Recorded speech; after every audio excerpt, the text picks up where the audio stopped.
Take graphics প্রতি তোমাদেরকে স্বাগতম। আজকে আফটার ইফেক্ট টিউটোরিয়ালের 6 নম্বর পর্ব। এই পর্বে তোমাদেরকে আমি আফটার ইফেক্টের কি ফ্রেমস নিয়ে আলোচনা করব। তো অ্যানিমেশনের ক্ষেত্রে কি ফ্রেমসের গুরুত্ব অনেক বেশি। তার জন্য আমাদের কি ফ্রেম জানতে হবে, বুঝতে হবে এবং শিখতে হবে। তো চলে আসলাম আফটার ইফেক্টে। তো এখান থেকে একটা কি করব, ফাইল ইম্পোর্ট করে নেব আগের পর্বের মতনই। ফাইলটি যে কোনো একটা, তো ছোটোখাটো ইমেজ বলতে এইটাই আছে, তাছাড়া সব কয়টাই লং। তো এটা কি করব, ফুটেজ আকারে ইনপুট করে নেব। তারপর আমরা একটা কম্পোজিশন ক্রিয়েট করে নেব। কম্পোজিশন ক্রিয়েট করার জন্য এইখানে ক্লিক করব। তারপর আমাদের সামনে এরকম একটা আর্টবোর্ড আসে, আমরা জানি। দেন তারপর কম্পোজিশনের নামটা আমি কিছুই দিচ্ছি না, জাস্ট ওকে। তো এবার আমরা কি করব, আমাদের এই ফাইলটা বা ইমেজটা ড্র্যাগ করে টেনে আমাদের কম্পোজিশনের এখানে এসে ছেড়ে দেব। তো আগের পর্বেতে আমরা কিন্তু এইগুলো মুভমেন্টগুলো শিখেছি। তো আমরা দেখেছি এর ভিতরে ট্রান্সফর্ম বলে একটা ফাংশন থাকে, আর ট্রান্সফর্মের ভিতরে আমরা আর কয়েকটা ফাংশন পেয়ে যাব। তো আমরা কি ফ্রেম, যেহেতু এই পর্বে কি ফ্রেম নিয়ে আলোচনা করব, তো আমরা দেখে নেব কি ফ্রেমস কোথায় আছে। তো আমরা যদি মনে করো আমি এখন এটাকে এখানে নিয়ে আনছি, তো আমি চাচ্ছি যে আমাদের এইটা 1 সেকেন্ডের মধ্যে একটা অ্যানিমেশন হবে, মানে এইটা এইখান থেকে জায়গা পরিবর্তন করে এই অবস্থানে অবস্থান করবে 1 সেকেন্ড পরে। এই 1 সেকেন্ড সময় চলাকালীন যে মানে মুভমেন্টটা হবে, সেই অ্যানিমেশনটা আমরা দেখতে যাচ্ছি। তো তার জন্য আমাদের কি করতে হবে, তার জন্য আমাদের কিন্তু কি ফ্রেমগুলো অ্যাক্টিভেট করে নিতে হবে। তো আমরা প্রত্যেকটাতে কি ফ্রেম অ্যাক্টিভেট করে নিতে পারি। যেমন ধরো আমরা যেহেতু একটা পজিশনের কি অ্যানিমেশন চাচ্ছি যে এই পজিশন থেকে অন্য পজিশনে যাবে 1 সেকেন্ডের ভিতরে, তাহলে আমরা কি করব, পজিশনের এই ওয়াচটা আমরা অ্যাক্টিভেট করে দেব। তাহলে দেখো আমাদের এইখানে একটা কি ফ্রেম চলে এসেছে, এতক্ষণ কিন্তু ছিল না। আমি যদি ওয়াচটা মানে করে দিই, আনসিলেক্ট করে দিই বা ডিঅ্যাক্টিভ করে দিই, তাহলে কিন্তু আমাদের এখানে কোনো কি ফ্রেমস নাই। তো আমাদের ট্রিগারটা যেখানেই থাকবে সেখান থেকেই আমরা যদি ওয়াচটা অ্যাক্টিভ করে দিই, তাহলে কিন্তু আমাদের সেখানে একটা কি ফ্রেম নেওয়া হয়ে যাবে। দেন তারপর কি করব, আমরা 1 সেকেন্ডের এখানে এসে আমরা আরেকটা কি ফ্রেম নেব।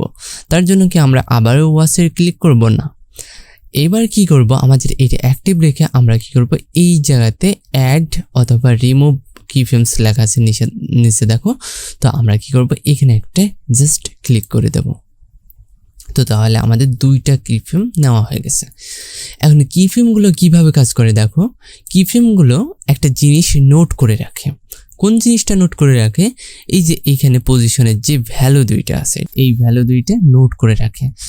আমাদের এখানে 2টা ভ্যালু আছে, এই ভ্যালুটা কম বেশি করলে আমাদের এই পাশে আর এই পাশে মুভমেন্ট করে, আর এইটা হলো হাইটেড। এইটা যদি কম বেশি করি তাহলে আমাদের ওপর নিচ মানে ওঠানামা করে আর কি। তো এই জিনিসটাই আমাদের কি ফ্রেম নোট করে রাখে। তো আমরা কি করব, যেহেতু এইটা আগেরটা নোট করে রেখেছে, আমরা দ্বিতীয়টাতে কি করব, একটু চেঞ্জ আনবো। এখানে দেখো 336 আছে উইথে। তো আমরা কি করব, এটাকে একটু বাড়িয়ে নেব এইভাবে ড্র্যাগ করে এই পাশে। তো তাহলে আমাদের কি হলো, মানে 0 থেকে 1 সেকেন্ড পর্যন্ত আমাদের একটা মানে পজিশন চেঞ্জ হলো। তো আমরা যদি এইখান থেকে যদি আমরা স্পেস বাটন দিয়ে ভিডিও প্লে করি, তাহলে আমাদের কিন্তু অ্যানিমেশনটা এরকম দাঁড়াচ্ছে, এরকম। তো আমরা কি করব, আমাদের অ্যানিমেশনের ডিউরেশনটা 1 সেকেন্ডই যাচ্ছে, যেহেতু আমাদের আপাতত 4 সেকেন্ড আছে। আমরা কি করব, ডিউরেশনটা একটু চেঞ্জ করে নেব। তার জন্য কম্পোজিশন সেটিংস, এখানে 4 সেকেন্ড আছে, এখানে আমরা আপাতত 1 সেকেন্ড করে নেব। দেখো আমাদের কি ফ্রেমটা কিন্তু শেষে চলে এসেছে, আর এটা ফার্স্টে। তো দেখো আমাদের বারবার হচ্ছে কিন্তু।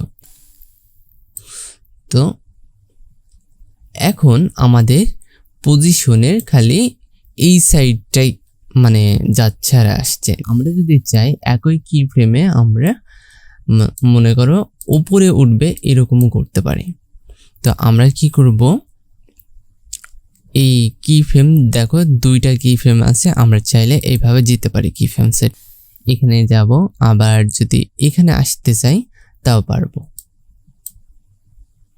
তো আমরা এই পাশেরটা আসতে চাইলে এই অ্যারো বাটনে, ওই পাশে যেতে চাইলে ওই অ্যারো বাটনে, এইভাবে যেতে পারি আর কি। তো আমরা যদি পরিবর্তন করতে চাই তাহলে এই কি ফ্রেমটা, তো আমরা এখন হাইটটা পরিবর্তন করতে চাচ্ছি, আমি নিচের দিকে নিচ্ছি। তো এবার ট্রিগারটা ফার্স্টে নিয়ে আসলাম আর কি। তো দেখো আমাদের কর্নারে যাচ্ছে। এইটা ভালো করে বুঝতে হলে আমাদের কি করতে হবে, এই কি ফ্রেমগুলো তুলে নেব। আমরা তুলে নিলাম, দেন এবার কি করব, নতুন করে আবার ওয়াচটা অ্যাক্টিভ করে নেব। এইবার আমরা আরেকটি কি ফ্রেম নেব, আমরা পুরোপুরি 1 সেকেন্ডে যাচ্ছি না, 20 ফ্রেম পর্যন্ত যাচ্ছি। আরেকটা কি ফ্রেম নিলাম। এবার কি করব, আমরা হাইটের অ্যানিমেশনটা করব, এই যে নিচে দিলাম আর কি। তো এবার যদি আমরা ভিডিওটি অ্যানিমেশন করি, দেখো উপর থেকে নিচে যাচ্ছে। তো আমরা যদি মনে করতাম নিচ থেকে উপরে যাবে, সেটাও কি পসিবল ছিল? হ্যাঁ, অবশ্যই ছিল। আমরা কি করব, এই পাশে ভ্যালুটা কমিয়ে দেব। আমরা এর উপর কার্সর রেখে ড্র্যাগ করলেই আমাদের উপরে চলে যাবে। তো দেখো আমাদের এইভাবে সুন্দরভাবে যাচ্ছে। এই আমাদের কি ফ্রেম। তো আমি আবারও ওয়াচটা ডিঅ্যাক্টিভ করে দিচ্ছি। তো শুধু আমাদের পজিশনের ক্ষেত্রে যে কি ফ্রেম কাজ করবে এরকম না, আমরা যে কোনো বিষয়ে এরকম কি ফ্রেম স্টার্ট করতে পারি। তো এটা আমি সেন্টারে রাখছি। মনে করো আমাদের এটা ছোট বড় হবে, তার জন্য স্কেলটাকে যদি আমরা অ্যানিমেশন করি তাও করতে পারবো। তো আমাদের শুরুর দিকে কি ফ্রেম অ্যাক্টিভ করে দিচ্ছি, আবার 20 ফ্রেমের এখানে আমরা কি করব, আরেকটা কি ফ্রেম নিয়ে নেব। এখন যদি তোমরা লক্ষ্য করো আমাদের স্কেল কিন্তু এই পাশে 100 এবং এই পাশেও 100 আছে। তো আমরা যদি ছোট করতে চাই আমাদের অবজেক্টকে, তাহলে আমরা কি করব, কমাবো, 100% কমিয়ে দেব। আর যদি বড় করতে চাই তাহলে আমরা বাড়াবো। তো আমরা কমিয়ে নিচ্ছি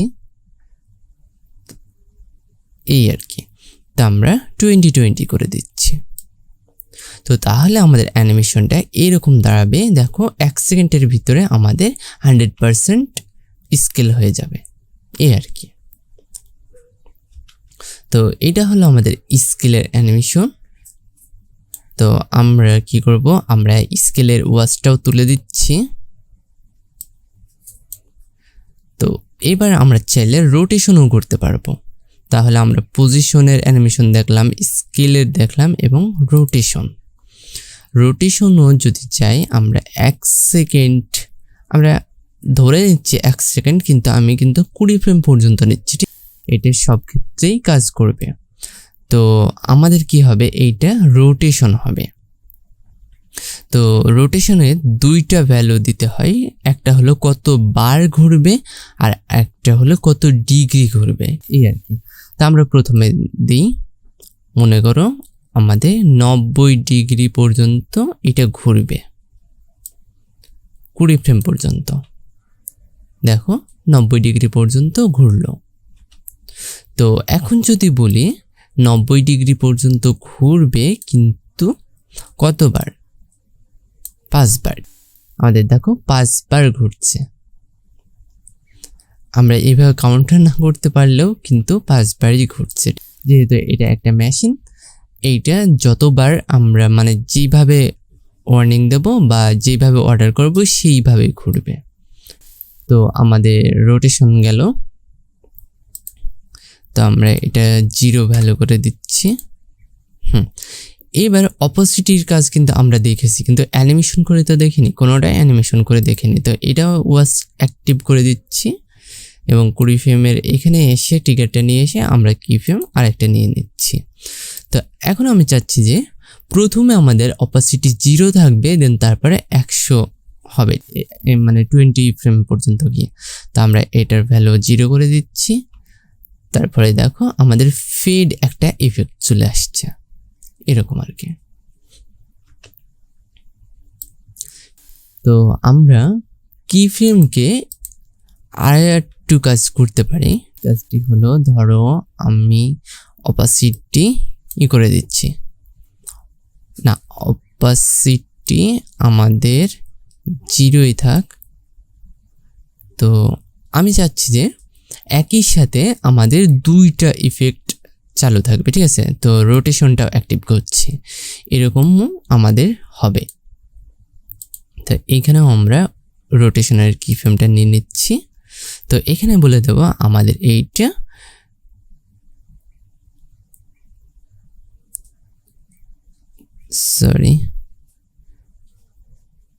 হ্যাঁ 352 ডিগ্রি, বা যদি একবারই ঘুরে যাচ্ছে, তো আমি একবার কিংবা 2বার দিতে পারি, যে এত এই 20 ফ্রেম পর্যন্ত আমার এইটা 2বার ঘুরবে।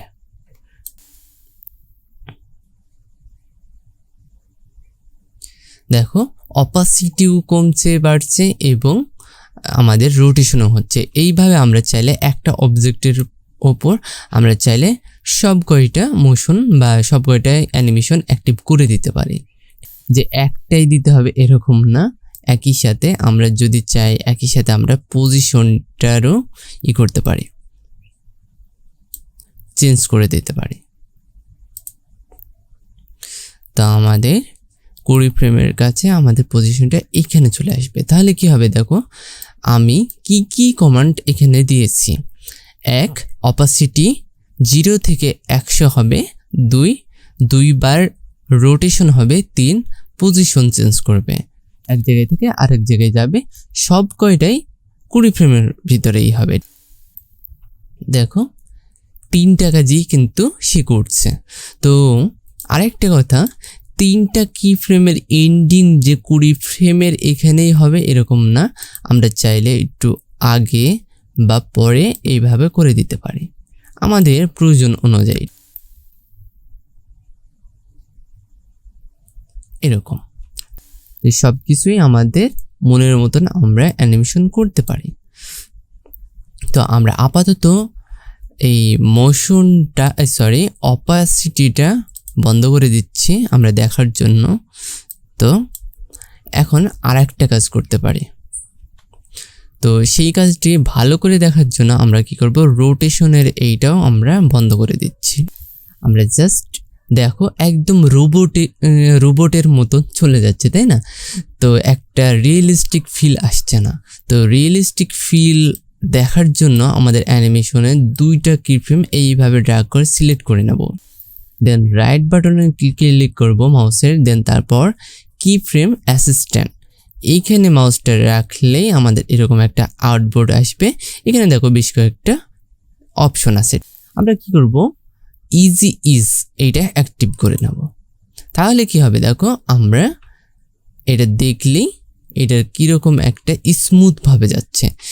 তো কিফ্রেমের দেখো বিস্তারিত দেখানোর জন্য অনেক কিছু দেখিয়ে ফেললাম, তোমাদের জানি না মাথার উপর দিয়ে গেল কি না, বুঝতে পেরেছো? তো যদি বুঝতে না পারো তাহলে এই ভিডিওর কমেন্ট বক্সে আমাকে জানিয়ে দিও। আর ভিডিওটি ভালো লেগে থাকলে অবশ্যই একটা লাইক করে দিও এবং চ্যানেলে এখনো পর্যন্ত সাবস্ক্রাইব না করে থাকলে অবশ্যই একটা সাবস্ক্রাইব করে দিও।